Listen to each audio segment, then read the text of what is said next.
Реших да се присъединя към екипа на Софтуни Будител, защото търсех място, на което мога да се развивам професионално и да съм полезна с това, което знам и мога. Казвам се Даниела Маджова и съм преподавател по английски език в Софтуни Будител.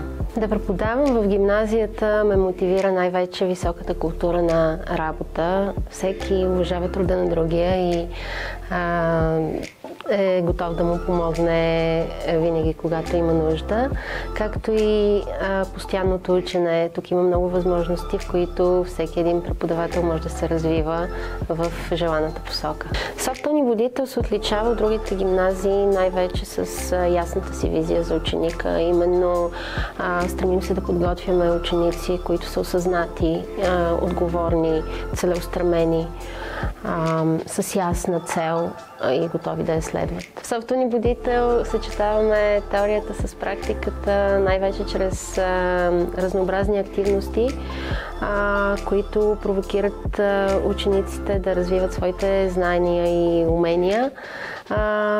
Провокираме тяхното активно учене най-вече чрез дискусии, изследователски игри, така те могат да преживеят това, което трябва да усвоят като знания. Те професии са професиите на свободните хора, а за да си свободен, трябва да си най-вече осъзнат, целеустремен, отговорен.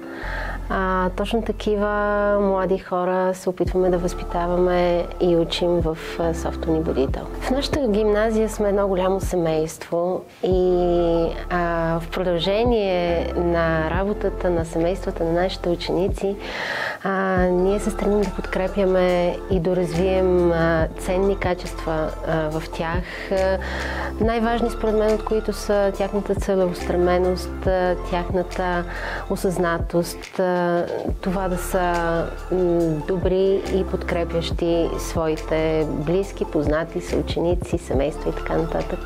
Трите думи, които според мен най-добре описват екипа на гимназията, са професионалисти, всеотдайни, подкрепящи.